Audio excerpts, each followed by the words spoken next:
Hello yogis, it's Rosalie here and welcome to this yoga series for complete beginners. Today we're looking at cobra pose. Cobra pose is such a wonderful pose to open up through the chest, the upper back, and it just opens up the whole front body. You come into it normally from a transition when you're working through a vinyasa, but today we're only going to be looking at the pose itself. So we're going to start on our fronts. So just bring yourself all the way down towards your belly. Now from here, I want you to make sure that the fingertips are right underneath the tops of the shoulders and that you're hugging the elbows in towards your body. Now really press the tops of the feet into the mat and press your pelvis into the mat so you're really drawing the belly button in. You're kind of tucking your pelvis in. Now just let your forehead kiss the mat just for a second here.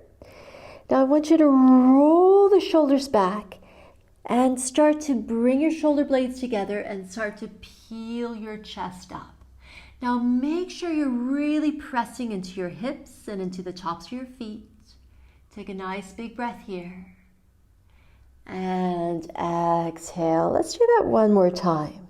So you're pressing the tops of the feet and the pelvis into the mat. Draw the belly button in, roll the shoulders back, peel the chest up.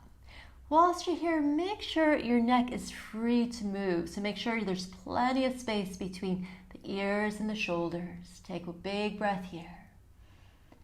And exhale. Now a good way to check if you're really using your upper back strength and not your arms to push you up is to, when you're coming up and you have everything engaged, is just to float the hands up.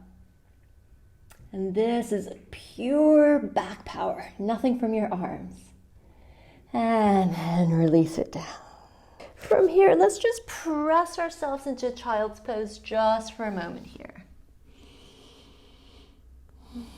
Just releases any pressure that might have built up in your lower back. And then we're going to meet back in a seated position. So how was that cobra pose for you? Now there are two things I very often see in a class that I want to make sure you're not doing at home.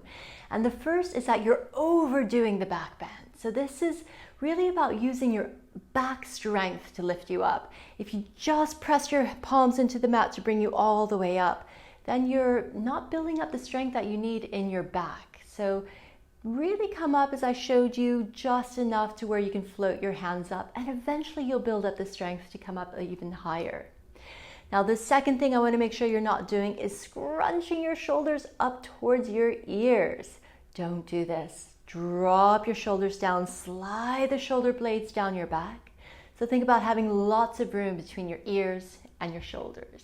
Thank you so much for practicing with me today. If you haven't already, make sure to subscribe to my channel, hit the little bell so you're notified every time I post a new video, and I'll see you in the next class.